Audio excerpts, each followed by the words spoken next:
नमस्कार, आप देख रहे हैं SPN 9 न्यूज और मैं हूं आपके साथ मनीष कुमार सैनी। लोकसभा चुनाव के बाद तमाम राज्यों में अब विधानसभा के उपचुनाव को लेकर चर्चाएं तेज हैं और ऐसे में उत्तर प्रदेश पर तमाम पार्टियों की, तमाम नेताओं की निगाहें बनी हुई हैं, क्योंकि उत्तर प्रदेश सबसे बड़ा राज्य माना जाता है। क्योंकि अखिलेश यादव ने जिस तरीके से उत्तर प्रदेश का नाम लोकसभा चुनाव में बड़ी जीत हासिल करके रोशन किया है, उसके बाद से उत्तर प्रदेश तमाम सियासी गलियारों में चर्चा का विषय बना हुआ है। अब ऐसे में देखा जाए तो उपचुनाव को लेकर तमाम पार्टियां तैयारियां करती हुई नजर आ रही हैं, लेकिन यहाँ पर मायावती जो है उनको झटके पर झटके लगते हुए नजर आ रहे हैं। क्योंकि अब देखा जाए तो चौधरी विजेंद्र सिंह यहां पर साथ छोड़ते हुए पार्टी का नजर आए हैं और ऐसे में अब मायावती की क्या कुछ मुश्किलें आगे बढ़ती हुई नजर आएंगी। क्योंकि जिस तरीके से कहा जा रहा था कि आकाश आनंद की वापसी जो हो रही है, उससे कहीं ना कहीं पार्टी एक नई दिशा में आगे बढ़ती हुई नजर आएगी। तो अब देखना यह होगा कि आकाश आनंद की वापसी जो हुई है, उसके बाद यहां पर जिस तरीके से चौधरी विजेंद्र ने यहां पर साथ छोड़ दिया है, उसको लेकर क्या कुछ पार्टी आगे कार्रवाई कर सकती है, क्या कुछ एक्शन मायावती ले सकती हैं और आगे अपनी पार्टी को संभलने से किस तरीके से यहां पर रोक सकती हैं। तो ऐसे में तमाम यहां पर सवाल निकल कर आते हैं। तमाम सवालों के जवाब के लिए यहां पर हमारी सहयोगी शालिनी मौजूद हैं। शालिनी, बहुत बहुत स्वागत है आपका। शालिनी, क्या लगता है कि जिस तरीके से उत्तर प्रदेश में यहां पर मायावती की पार्टी जिस तरीके से विफल होती हुई नजर आ रही है, उसके बाद क्या कुछ रणनीतियां मायावती की आगे रहेंगी और पार्टी के जिस तरीके से विजेंद्र चौधरी ने यहां पर साथ छोड़ दिया है और अब वो कौन सी पार्टी का रुख करते हुए नजर आएंगे, क्या कुछ यहां पर आंकड़े बहुजन समाज पार्टी के रह जाएंगे? क्योंकि उपचुनाव को लेकर तमाम चर्चाएं ये हैं कि उपचुनाव में पहली बार यहां पर मायावती अपने पार्टी के प्रत्याशी उतारती हुई नजर आएंगी। इससे पहले उपचुनाव उन्होंने नहीं लड़ा है, लेकिन क्या ये लोकसभा चुनाव में करारी हार के डर की वजह से यहां पर पार्टी के प्रत्याशी उतारने की मायावती ने यहां पर सोच अपनी जो है सबके सामने रखी है? क्योंकि जिस तरीके से मायावती की पार्टी को बड़ी हार मिली है, उसके बाद क्या कुछ उन्हें लगता है कि लोकसभा चुनाव के बाद उपचुनाव में ही यहां से कुछ सीटें निकाल ली जाएं और यहां पर भारतीय जनता पार्टी का क्या कुछ खेल बिगड़ सकता है आने वाले उपचुनाव को लेकर? शालिनी, क्या कुछ कहना है आपका? मनीष, देखिए, जिस प्रकार से मायावती को बड़ा झटका लगा है, ये झटका लगना जो था ये लाजमी था। क्योंकि यहाँ पर ये देखा गया कि जो नेता हैं, जो कार्यकर्ता अभी बहुजन समाज पार्टी में, कहीं ना कहीं उन्हें डर है कि जिस प्रकार से बहुजन समाज पार्टी लगातार गर्द में जाती दिखाई दे रही है, ऐसे में उन्हें डर है कि उनकी राजनीति पर खतरा ना हो जाए। क्योंकि 2007 के बाद लगातार मायावती जो है वो अपने मुकाम पर कमज़ोर पड़ती दिखाई दे रही है। 2007 के बाद जो उन्होंने 2007 में जो अपने दम पर उन्होंने सरकार बनाई थी, वो सरकार 2007 के बाद दोबारा कभी बनी ही नहीं। 2014 में उन्हें नुकसान हुआ, 2019 में नुकसान हुआ और अब ये 2024 में जो लोकसभा चुनाव हुए, इसमें भी मायावती का जो सूपड़ा साफ हो चुका है। तो ऐसे में कहीं ना कहीं नेताओं में ये डर है कि जिस प्रकार से बहुजन समाज पार्टी लगातार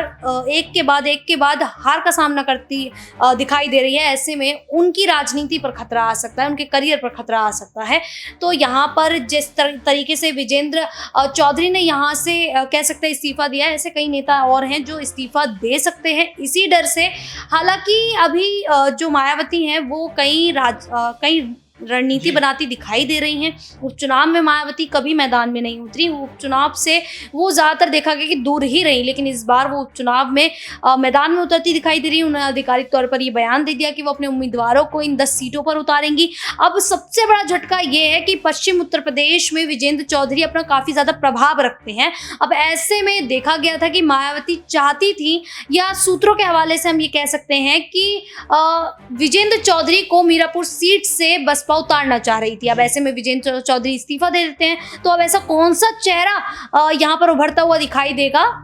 जो मीरापुर सीट को हासिल करेगा? क्योंकि यहाँ पर अखिलेश यादव की ओर से समाजवादी पार्टी का कब्जा था। अब ऐसे में वहाँ पर कौन जीत हासिल करेगा, ये सबसे बड़ा सवाल खड़ा हो जाता है। दूसरी बात ये कि लोकसभा चुनाव में अखिलेश यादव का जो प्रदर्शन देखने को मिला, जो समाजवादी पार्टी का प्रदर्शन देखने को मिला, वो काफ़ी ज़्यादा बेहतर था और इसकी उम्मीद किसी ने नहीं लगाई थी। अब यहाँ भारतीय जनता पार्टी भी पिछड़ती हुई दिखाई दी। तो ऐसे में मायावती की जो मुश्किलें हैं वो लगातार बढ़ती ही दिखाई दे रही हैं, कम होने का तो नाम ले नहीं रही है। हालांकि फिर भी देखना होगा कि इन 10 सीटों पर कौन सी पार्टी ज्यादा सीटें हासिल करती दिखाई देगी। मनीष जी, तो यहाँ पर मायावती का जिस तरीके से शालिनी ने जिक्र किया कि लोकसभा चुनाव के बाद से मायावती की पार्टी ढलान पर आती हुई नजर आ रही है और ऐसे में अब आकाश आनंद की जो वापसी हुई है, उससे पहले यहाँ पर कयास लगाए जा रहे थे कि आकाश आनंद अगर वापसी करते हैं तो पार्टी को मजबूत स्थिति मिलेगी, मजबूती में पार्टी जाती हुई दिखेगी और आने वाले चुनाव में यहाँ पर पार्टी का जो वर्चस्व है वो बढ़ता हुआ दोबारा से नजर आएगा। तो शालिनी, क्या कुछ लगता है जिस तरीके से आकाश आनंद की एक तरफ वापसी होती है,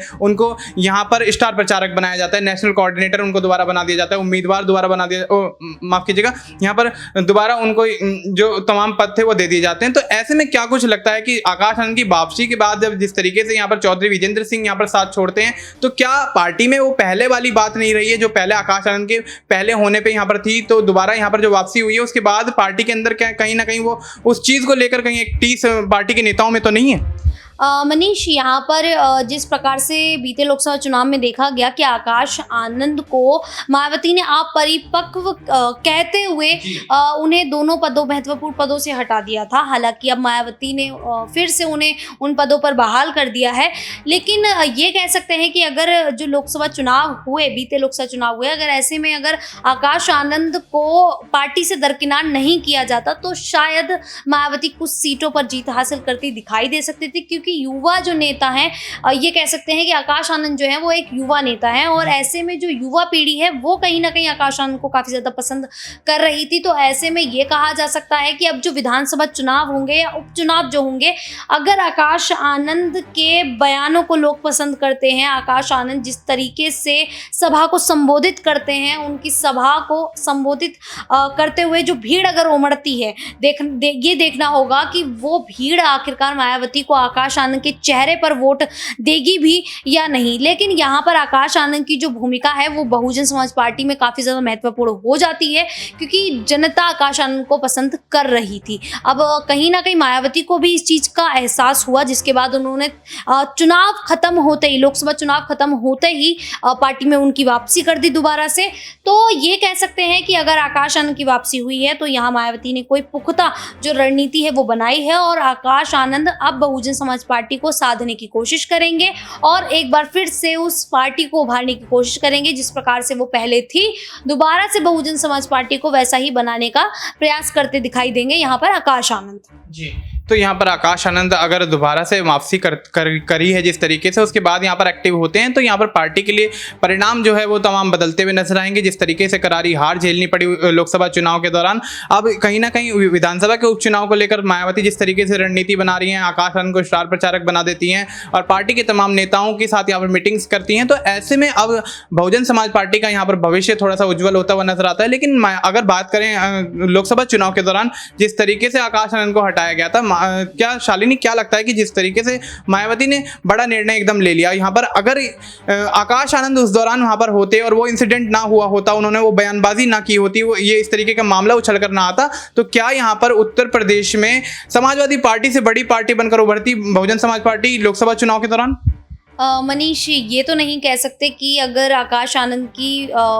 अगर यहाँ पर कह सकते हैं कि आकाश आनंद को यहाँ पर अपरिपक्व बताकर अगर उन्हें पार्टी से अलग नहीं किया जाता, तो यहाँ पर मायावती जो किसी भी सीट पर जीत हासिल नहीं कर पाई थी, कुछ ना कुछ सीटों पर वो जीत हासिल ज़रूर कर पाती आकाश आनंद के चेहरे पर यहाँ पर। और जिस प्रकार से मैंने पहले बताया कि मायावती को कहीं ना कहीं इस बात का एहसास हुआ है कि आकाश आनंद को वो दोनों पदों से हटाना उनकी सबसे बड़ी गलती थी। यहाँ पर कोऑर्डिनेटर के पद से हटा देना, उत्तराधिकारी पद से हटा देना और अब उन्हें उन्हीं पद पर दोबारा से बहाल कर देना, तो ये कह सकते हैं कि वो अपनी गलती को सुधारती हुई दिखाई दे रही हैं। और आने वाले समय में वो मायावती यही चाह रही हैं कि आकाश आनंद जो है वो बहुजन समाज पार्टी की कमान संभालते हुए दिखाई दे, क्योंकि यहाँ पर मायावती के अलावा ऐसा कोई भी चेहरा नहीं बचता है जो बहुजन समाज पार्टी को संभालता हुआ दिखाई दे, क्योंकि यहाँ पर आकाश आनंद जो उनके भतीजे हैं, एक वही उस पार्टी को थोड़ा अच्छे से जिम्मेदारियों को देखते हुए यहाँ पर पार्टी को संभाल सकते हैं। तो आकाश आनंद को लोकसभा चुनाव में हटा देना, दरकिनार कर देना, ये मायावती की सबसे बड़ी गलती थी। अगर वो ऐसा नहीं करती तो शायद यहाँ पर बहुजन समाज पार्टी कुछ सीटों पर जीत हासिल करती दिखाई दे सकती।